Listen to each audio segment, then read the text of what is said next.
Good morning, brothers and the occasional sister. First coffee of the day. Smell it. I think it's the smell of coffee I like the most.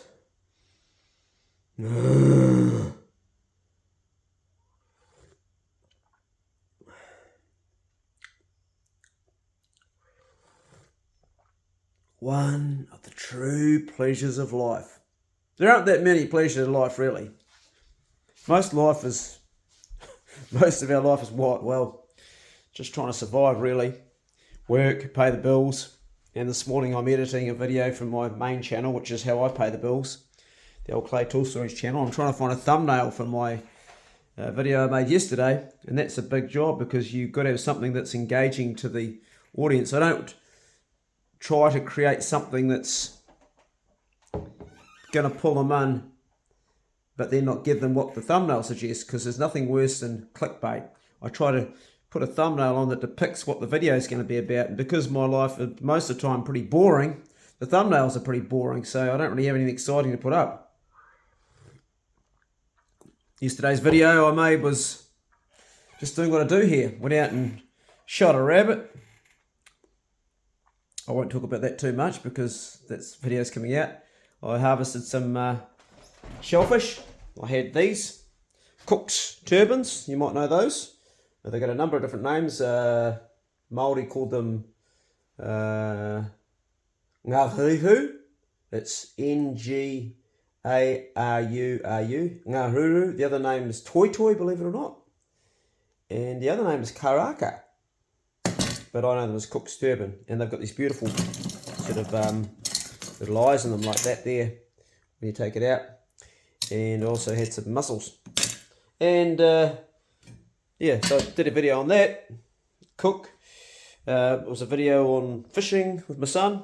It was a video on rabbit shooting.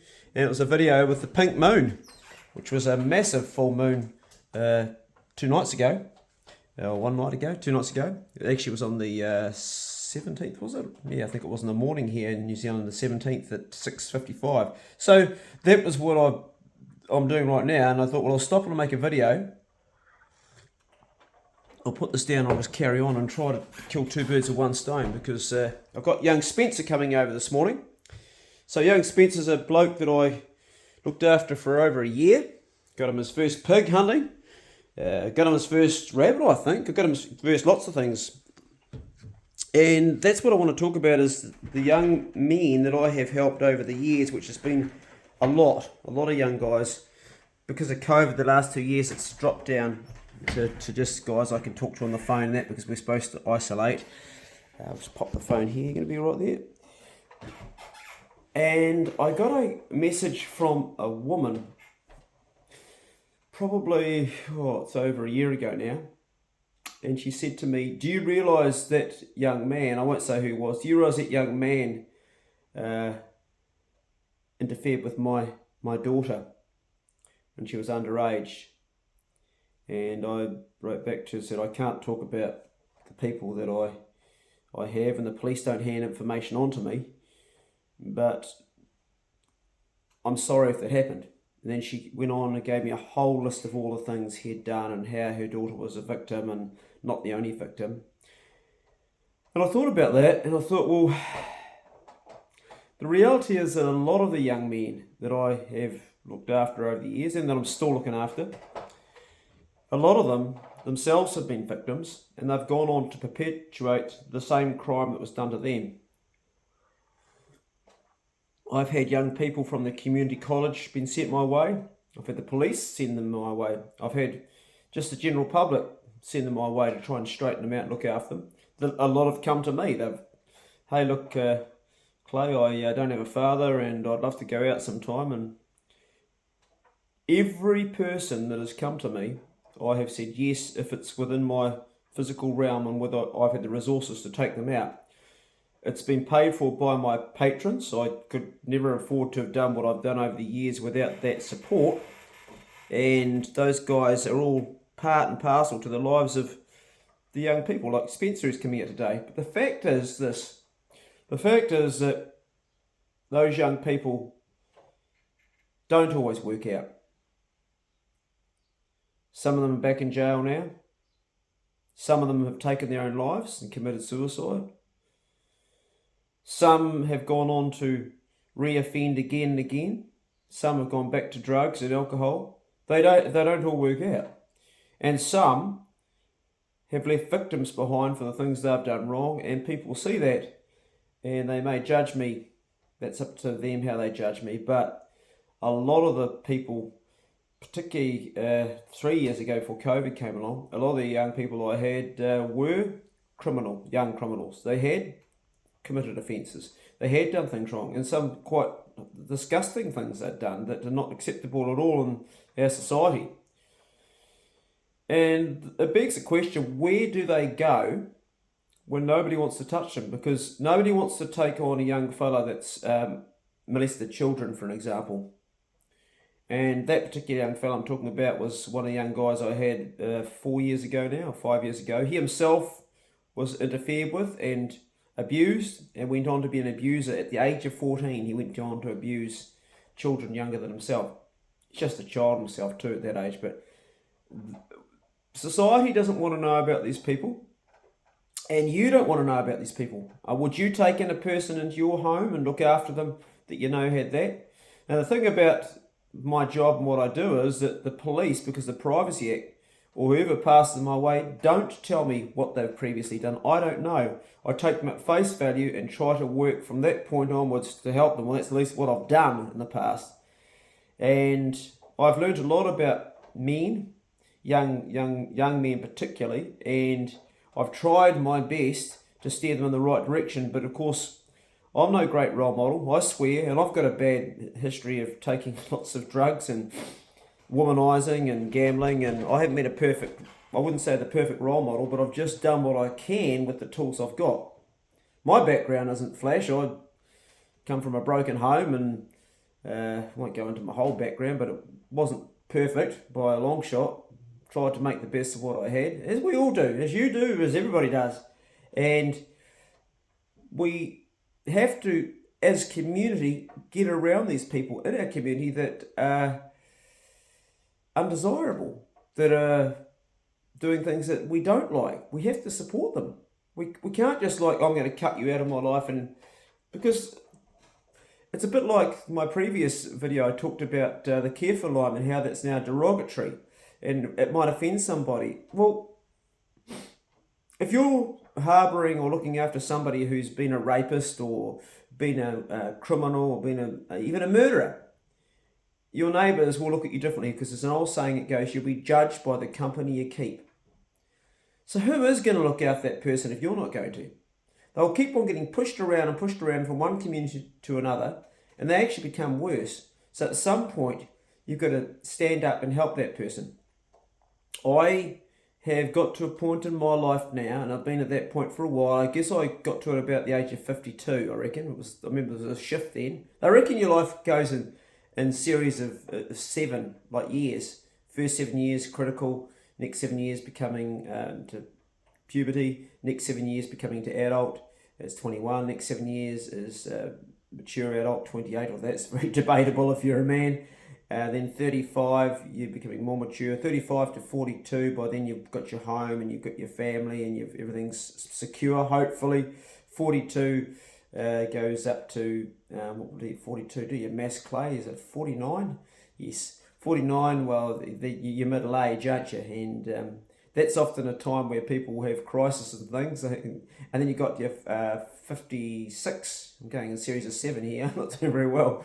56 is a very dangerous age. A lot of men die at 56 of things. Well, around those 50s, they get cancer. That's when I got cancer. They get the heart attacks. They get all sorts of... It's an age, if you can get through that sort of middle 50s, you probably get another 20, 30 years. Then goes on and so forth. So when I was going back to the years, and I forgot what the first thing I was going to say is. The computer's gone into another place now. I lost track on what I was going to say. Something had to do with... I'll drink coffee and ponder that thought for a minute. My coffee always gets cold when I do these vlogs because I start talking too much and I don't stop for a wee sup. Anyway, I forgot where I was going with that, but we'll keep going forward. Is it dementia? Oh, fuck knows. Point being is that, oh yes, I was going to say when I was 52. Now I've got it. I thought it doesn't really matter what people say about me or think about me. What matters is how I feel about myself and think about myself. And I know a lot of things about myself that aren't great, that aren't perfect, that bad habits. I'm messy. I could rattle on about the negative things. I'm forgetful, a whole lot of stuff. But I also know about all the good things. And people that judge you or judge me, they don't know all the bad things and they don't know all the good things. And we are content with ourselves, or hopefully we're content with ourselves, and hopefully we feel good about ourselves. And what other people say shouldn't have a bearing on that. Otherwise, we become a slave. We're actually a slave to what other people think and say, and so many people are. And if you want to live your whole life as a slave inside your head, worrying about what other people say, or worrying about the things you've done in the past that come back to you, that's living in a prison of the mind, and that's absolute insanity. I mean, living in an old prison would be hard enough, like in a physical prison where you're locked up, but at least inside there, you could have a free mind. But you could be free in society. And I know because I have spoken to young men that have been like that, and they say they're living in like a prison in their mind because they're fearful of being judged, or fearful of something from their past catching up, or fearful of what's going to happen in the future. That's anxiety. I guess it is if you're worried about the future. So living in the present moment and giving no fucks about what people think means that you can help other people.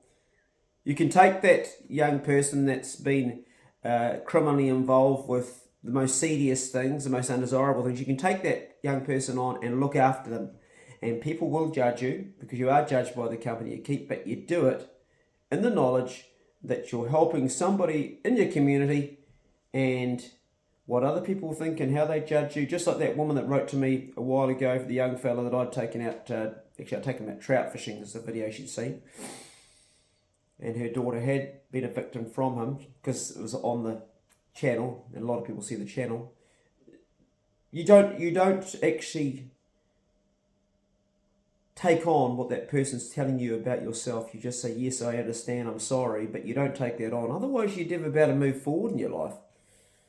So this is a reality of looking after people, and I'm looking after people all the time. Currently, I've got actually a woman here, young Lizzie. I wouldn't say I'm looking after Lizzie, I'd say she's looking after herself. I've just given her the accommodation and some easy, cheap accommodation while she gets herself sorted.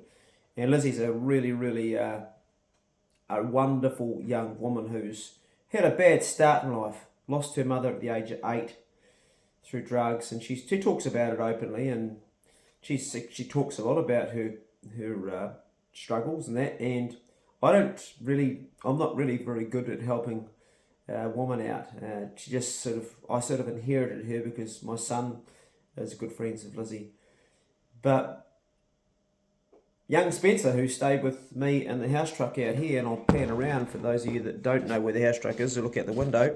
Let's lift this up. It's just, you can see it outside there. Oh, that's gone white. That's not meant to happen. Oh, there we go. Just out there. Don't know why the screen's gone that colour. There we go. That's the house truck out there. So Spencer spent probably well over a year, and he stayed with me 4 days of the week. He'd do 2 days work experience and 2 days we go hunting. So that's a pretty good deal, wasn't it? The work experience was working around here, me teaching him how to do things, sharpen knives, sharpen axes, use a spade properly, use the rotary hoe. And he's really good. He's got a really, really good, what's the word I'm trying to find? He's got good common sense. Failing at school, but brilliant as far as common sense. And to my thinking in this life, common sense takes you a lot further in the end, because now he's with his dad and back reunited with his father, working on the farm up north. And he's coming today. He'll be here soon. He'll be here in 1 hour, and I'll take him fishing. So I started off this video with my coffee, and I started off by saying at the beginning that not all the young people that I have looked after have worked out. Not all of them have. Some have ended up back in jail. Some have ended up, sadly, tragically dead. And some have ended up reoffending. But that's only some. The rest of them, like Spencer, are moving forward with their lives and doing great things. Like Papa Joe that stayed here for 5 months. Got a forestry job now, off the drugs, making money, adding value to people's lives, and he comes around and sees me sometimes, and it's great. And there's a lot more like that. So the majority, in the end, we are winning. And because we have some losses and because we get maybe judged by hanging out with certain people, that should be no reason for you not to step up and help other people in your community. That's my thoughts on helping people, and that's my experiences and what I've found. Anyway, I'm going to carry on with this thumbnail because it's already 15 minutes I started talking, and that's 15 minutes I've got to work at the other end. So smash out the day, brothers, and check on a brother. Check on yourself. I mean that honestly. Check on yourself to make sure that everything you're doing is the best possible action for your life. That means make sure your diet really is good. Eliminate sugar if you've got it in your diet, and not too much alcohol. Nothing wrong with a drink, but in balance. Everything in balance, moderation. There's some things you really can do better off of that. Make sure that you're getting enough sleep. You're turning your phone off at night, and you're not scrolling for dopamine, trying to find that thing that's missing. Just turn it off. Do some deep breathing. Close your eyes. Get yourself so you're getting that 8 hours. Sleep is so important. Make sure you're getting at least 20 minutes of cardio every day. Just get your cardio going. And if you're older and you're getting into 60s and 70s, do a little bit of resistance training, just a little bit each day. Not much, just pick up a couple of things. Just do something. Use the stairs instead of the elevator. Just stress your body a little bit physically each day so you don't lose it. And also look after your relationships.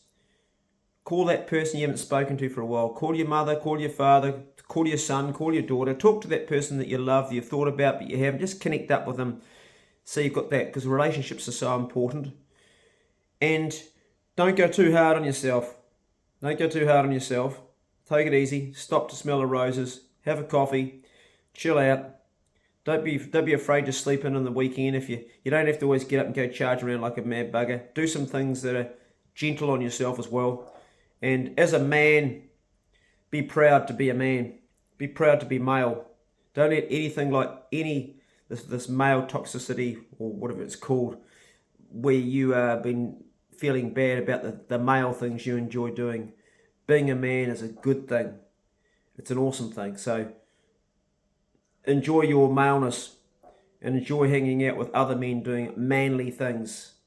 This brave new woke world can just it's natural to be a bloke. It's natural to want to go and hunt. It's natural to look at women. It's natural to want to push your way through this world. You've got to be an absolute monster to survive. So embrace that and go out there and the killer instinct inside yourself is natural. It's how we survive. We used to fight to save our village. We used to fight to protect our wife and our children. We used to hunt and fight with beasts. We still have that layer in us. So embrace that. And if you're not that sort of a person, if you're like my brother is, who's really soft and hates all that stuff, then embrace that. Embrace that part. Go steady, and we'll see you in the next video. See you later.